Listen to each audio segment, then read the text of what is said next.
vamos grabando y a medida de la conversación pues vamos dialogando y se va transmitiendo la discusión. Entonces, bueno, yo creo que hoy estamos justamente en épocas electorales, ¿no?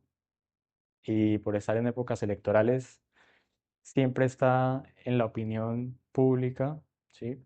Y no refiriéndome a opinión pública como a lo estatal necesariamente, sino en una conversación ocasional, puede ser a la hora del almuerzo, puede ser entre amigos o incluso entre enemigos, ¿no?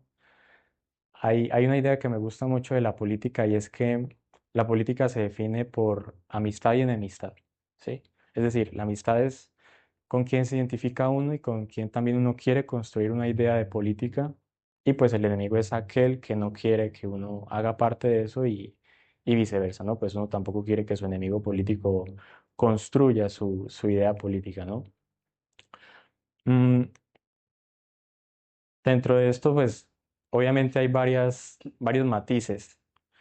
A mí siempre me gusta hablar de matices porque pues creo yo que vivimos en un mundo que no es blanco y negro, ¿cierto?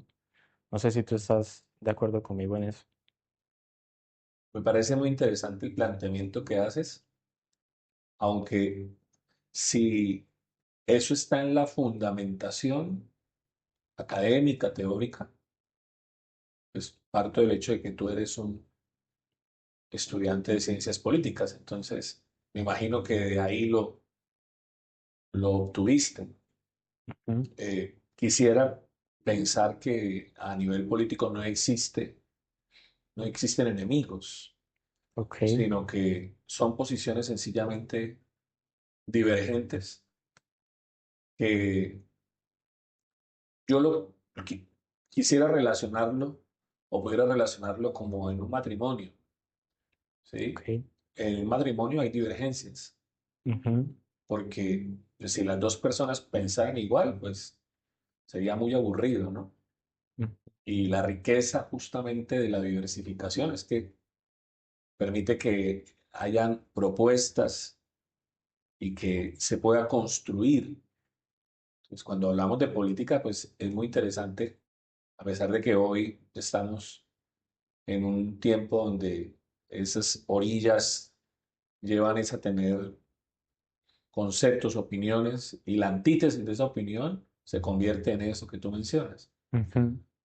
Pero desde aquí me gustaría mucho que pudiéramos nosotros ayudar a construir una cultura donde la política no tenga enemigos y como en antaño, ¿no? Se hablaban de los chulavitas y de los godos Ujú. y, y era un asunto a muerte, ideológico a muerte.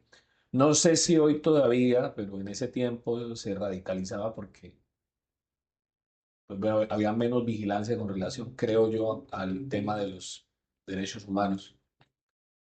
Pero hoy parece ser que podemos opinar Ujú. y qué bueno que pudiéramos opinar sin necesidad de De entrar en esa radicalizar. categoría de amigo enemigo, Exacto. sí. eh, bueno, obviamente es un concepto muy amplio, ¿no? El concepto de lo político, justamente es a una hora a la que yo hago alusión. Considero también, creo que estamos de acuerdo en que la discusión política puede desenlazar eventos trágicos. Yo creo que la historia del país justamente ha estado marcado por eso, por una dicotomía entre pensamientos, entre teorías ideológicas que pues llevan a eso, a un país fragmentado y violento. Yo creo que lastimosamente si algo caracteriza a Colombia, que son muchas cosas buenas, pero dentro de lo negativo creo que es también eso, ¿no? Que es un país violento.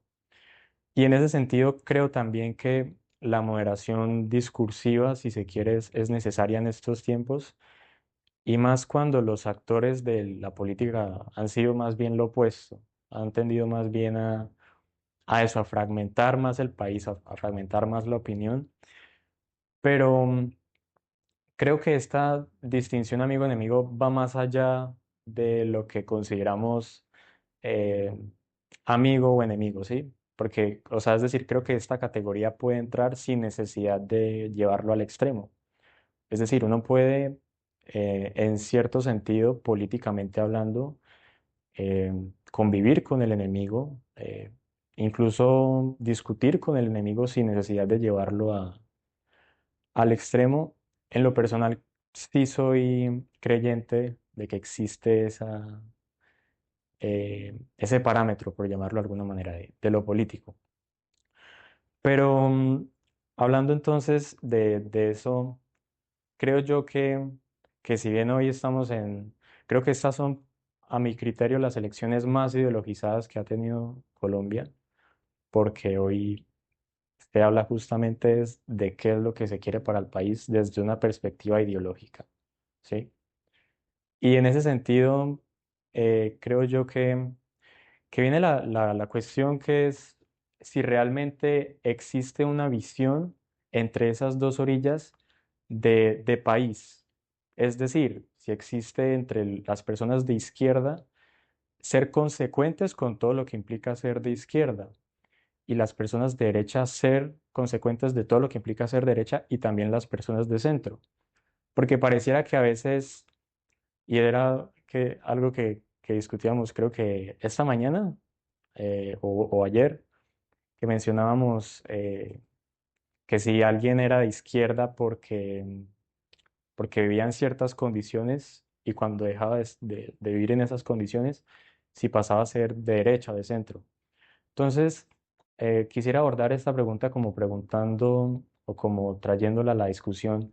¿Si crees que existe una comunidad que se identifique con un ideal y que esté dispuesto a llevar ese ideal a las últimas instancias?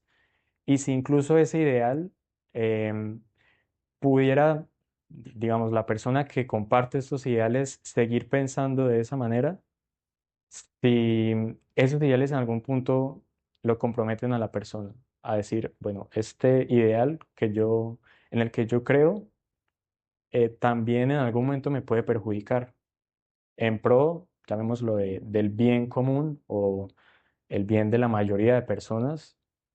Y si no es que yo soy afín a esta persona, soy afín a esta corriente ideológica por mi propio beneficio y porque en el momento me conviene, ¿sí?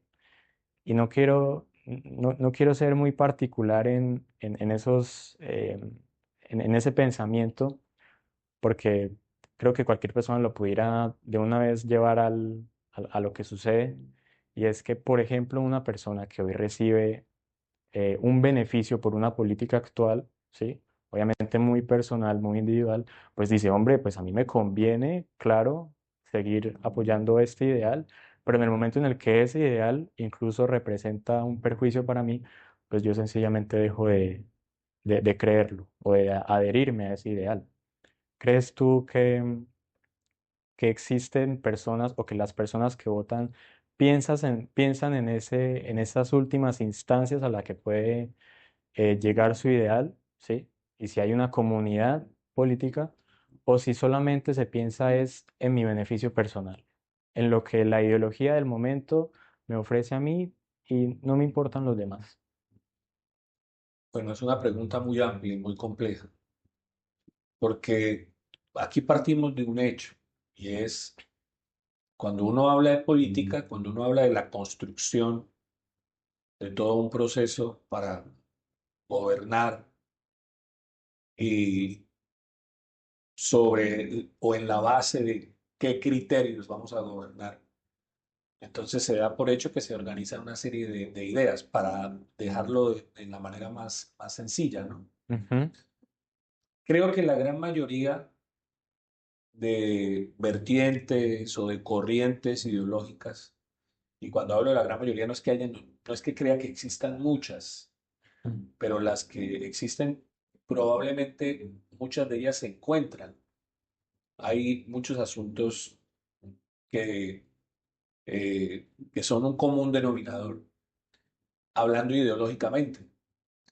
Creo que la diferencia está en la manera como cada uno dentro de lo pragmático quiere llevarlo a cabo.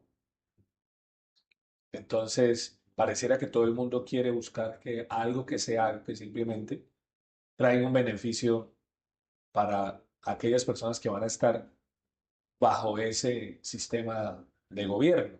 Ujú, Eh, y desde ahí no discuto que el concepto político pueda establecerse y pueda llevarse a cabo y pueda tener esa clase de criterios convenientes de manera genérica. Ahora, que en algún momento eso se pervirtió, que en algún momento eso pasó a ser, como tú lo mencionas, un asunto de ideales particulares, personales, beneficios, al punto de que, ¿qué encontramos hoy? ¿Qué lectura hago yo de hoy, del desarrollo político de hoy y el desarrollo del gobierno de hoy? Hay mandatarios que tú no les identificas su corriente ideológica, ujú, ¿sí? sí, Sino que buscaron ser elegidos sencillamente por todos los elementos que le sumen a lo que pues, requiere para poder ser elegido, que es un capital electoral. claro. Entonces, desde ahí, pues el discurso se torna lo que conocemos como el populismo, Sí. se torna ah, fantasioso, se torna, bueno, en la famosa demagogia que carece de criterio, que carece de ideal Ujú, y que al final pues terminan infortunadamente las personas convencidas de algo que pues de fondo querían oír. Entonces la persona que es elegida termina muy lejos del establecimiento de una serie de ideales, pero ya arriba pues en realidad no está sujeto a obedecer a nada de lo que pudo haber dicho, porque entiendo que existe un programa de gobierno, entiendo que existe un plan de desarrollo que debe estar sujeto al programa de gobierno y que el programa de gobierno va a ser la medida de juicio que sobre el mandatario viene, porque tiene que, obviamente, cumplirlo, porque se supone, ¿no? Se supone que la gente votó por un programa de gobierno, más que por una persona. Eso en la doctrina, ujú, ¿sí? En la doctrina es así, pero en la realidad, pues no. Ahí está la evidencia de que muchas personas que fueron elegidas, pues no han cumplido con muchas de y tendrán que asumirlo, ¿no? claro. Pero entonces desde ahí yo sí creo que decir que hoy hay una comunidad consciente de que está siendo parte de un proceso político que tiene unas banderas, De una lo- visión de sí, nación. para eso, yo creo que estamos muy lejos de eso, muy lejos. Y me gustó mucho eso que dijiste, ¿no? Que al final, sí, al final lo importante es subir. ¿A costa de qué? A costa de un discurso conveniente, porque pues para nadie es un secreto que no considero yo que sea solamente de un gobierno en particular, sino de varios gobiernos, pues se han subido porque han visto una necesidad particular en un momento, Sí, ¿sí? Y eso pues obviamente mueve las emociones, ¿no? claro. Y eso va ligado a otra cuestión que quería abordar y es si crees que realmente la gente, pues hablando también de ideales, de valores, de conocer un plan de desarrollo, un programa de gobierno, si realmente la gente vota por eso o si vota por ese emocionalismo que produce, es que esa persona me identifica porque tiene características que yo tengo o porque piensa como yo pienso o porque es anti tal cosa o porque es pro tal cosa, ¿sí? Entonces, Pues es muy triste lo que se debe responder frente a esto. Primero partimos de un hecho, la perspectiva que nosotros tenemos, porque pues a nosotros nos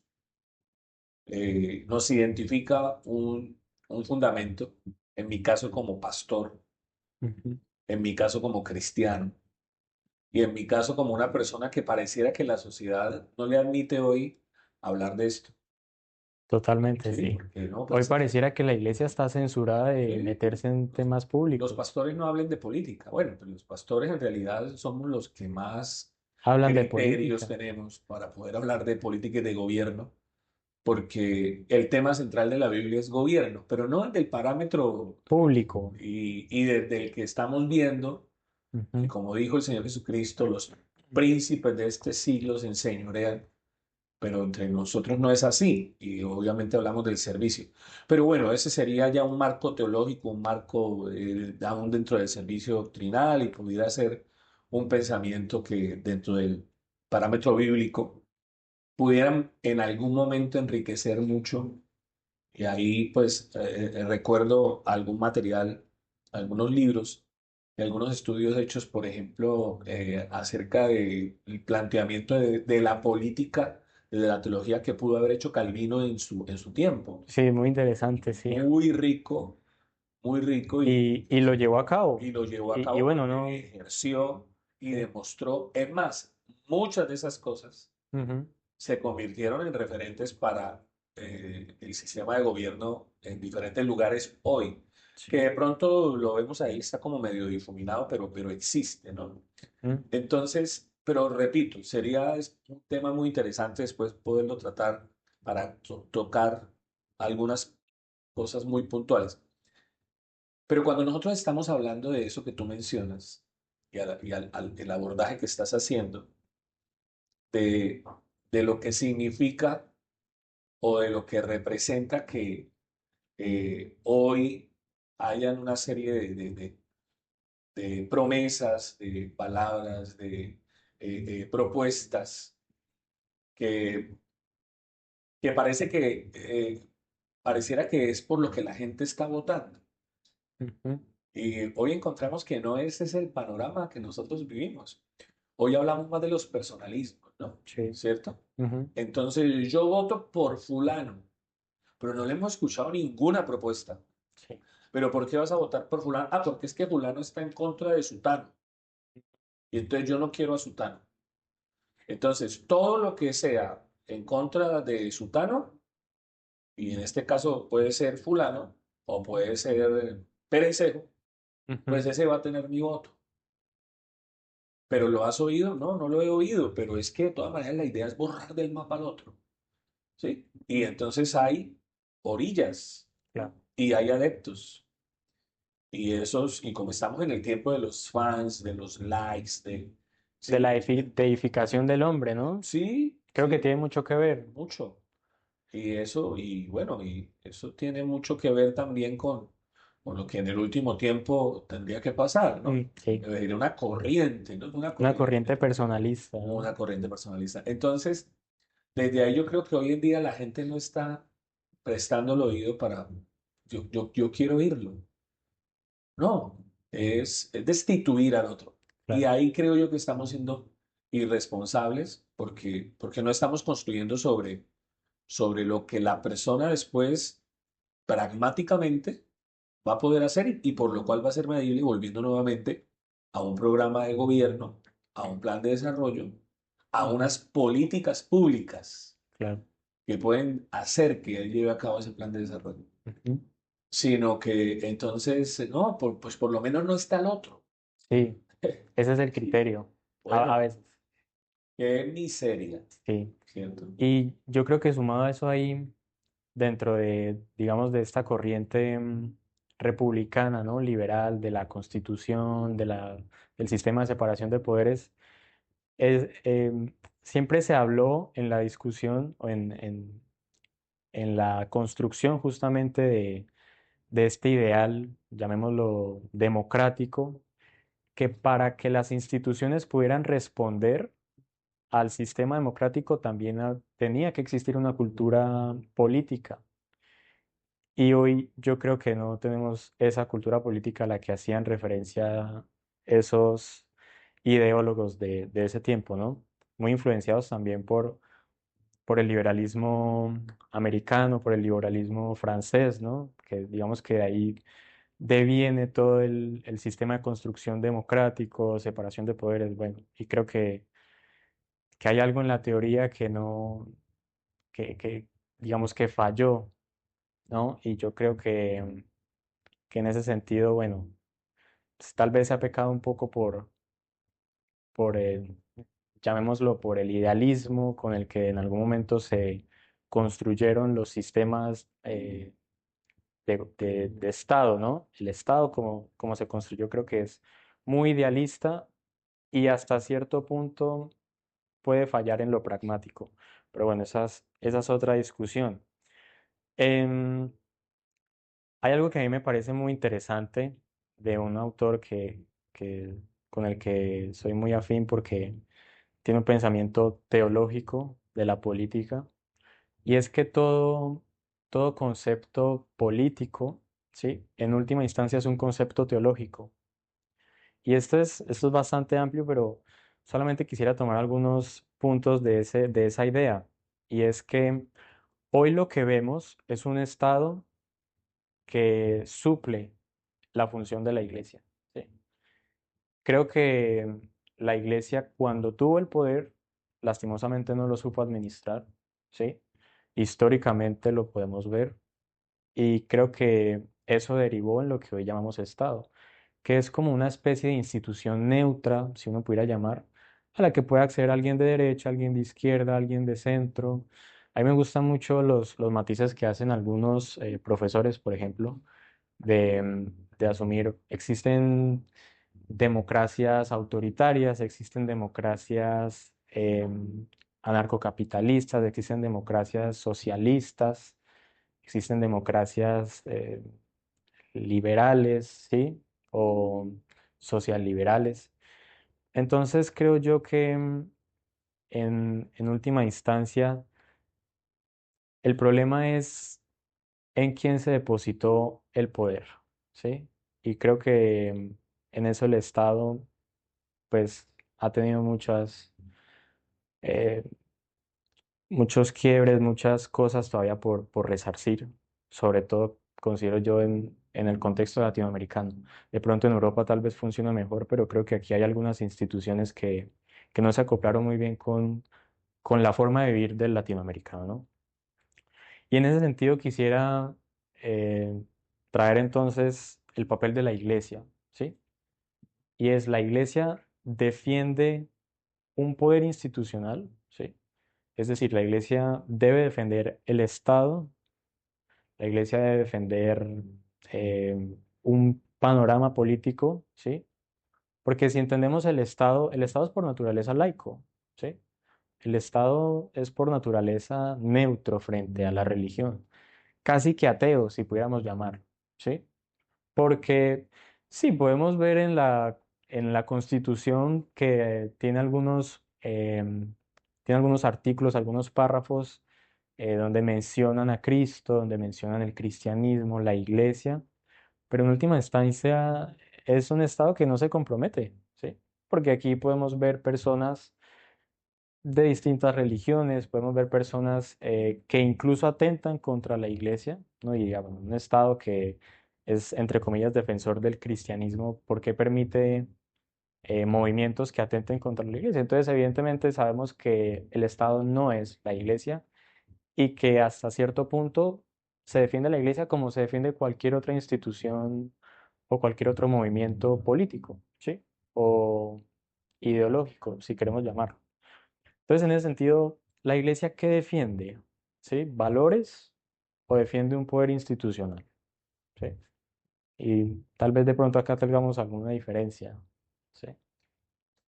Bueno, creo que tú estás utilizando algunos asuntos de historia y contexto que a mi parecer debiesen estar puestos en un orden, ¿no? Tú haces una relación del origen de la política y del gobierno en la fe cristiana Ujú. y lo cual, o sea, históricamente tiene su fundamentación y no es de ninguna manera es algo que falte a la verdad. Y partiendo de ahí digo que quienes más autoridad de alguna manera puede tener es aquel portador de esta verdad en la que encontramos las raíces de los pensamientos más que la filosofía del pensamiento político y del gobierno.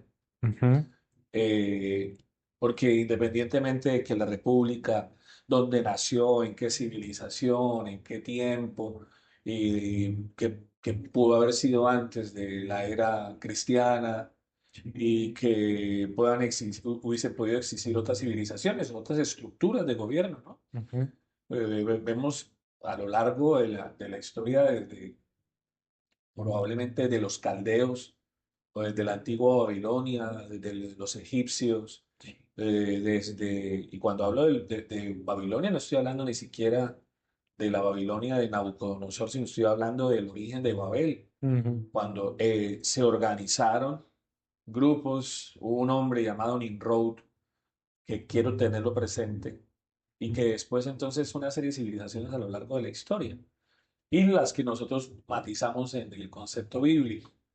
Después de los egipcios, después los babilónicos, después o los asirios, después los persas y los medos, y aparece otro señor llamado Ciro, y hay algo que se llama la arcilla de Ciro, ujú, que también, y quiero relacionarlo con Nimrod un poco, porque es que ahí también se colocaron ujú, unos elementos que aparecen luego en Francia ujú, y que en Colombia aparecen por causa de una labor destacada, destacada políticamente del señor Antonio Nariño, ujú. ¿sí? Y, y esa línea, ¿de qué habla? Esa línea habla del reconocimiento, y tú me lo mencionabas hace un momento, acerca de la deificación del hombre, ¿sí? Sí. Y aquí hay dos factores, la humanización de Dios y la deificación del hombre. Desde Nimrod escuchamos eso, el hombre queriendo tener el gobierno y absoluto poder sobre todo. Dios se lo entrega desde el comienzo en Génesis 1. Le da señorío, y no le da absoluto poder, solamente le dice, sé un administrador, ¿sí? Y lo llama de una manera. Tú vas a ser el que vas a labrar acá. Gerencia, sé mayordomo de todo este proceso. Y entonces llegamos a un punto donde revisamos la primera constitución de nuestro país. Ujú. Y en esa constitución se establece un parámetro de fe, Sí. ¿sí? Pero de repente, Perdón, muy incidida también por personas muy católicas, ¿no? total, por eso yo completamente incido de la fe. Y yo no estoy hablando de los cristianos, porque los cristianos protestantes, porque no había en ese tiempo eso, no estaban todavía en esa vigencia. O posiblemente estaban, pero en los países, en los Del países norte de Europa. del norte de Europa, exacto. Pero entonces aquí, y hablamos de un señor llamado Rafael Núñez, ¿cierto? Y hablamos entonces de una serie de parámetros donde la iglesia, donde el clero definía, y eso no nace en Colombia, eso viene del tiempo pues, la historia, ¿no? Desde Constantino y todo Sí. eso que se establece Sí, donde, casi que la iglesia era otra institución política. no, no casi, era, Bueno, sí, era ¿sí? así. Era el poder que tenía, que de 476 eso tiene una transformación, Ujú. pero en nuestro país, ¿cuándo eso tiene una intervención? Cuando aparece la Carta Internacional de los Derechos Humanos. Entonces, en esa Carta Internacional de los Derechos Humanos, que es tan importante revisarla, porque yo sé que voy a decir algo que a muchas personas les va como a rayar, ¿no? Sí, y que de paso, cabe aclarar, esto no es, este es nuestro criterio y no es a conveniencia de ni de alguien, ni tampoco es al, con la espera de que alguien diga, ay, sí, tan bonito. Sí, no, y igual si no les gusta, pues no me importa, Sí, ¿no? O exactamente. sea, no estoy acá para tratar de decir, por favor, acéptenme No o es quiéranme. a la No, complacencia de no, porque nadie. entonces deja de ser un criterio, Ujú. ¿sí? Y entonces me vuelvo yo nuevamente uno más de los mismos que están diciendo lo que la gente quiere oír. Pues no,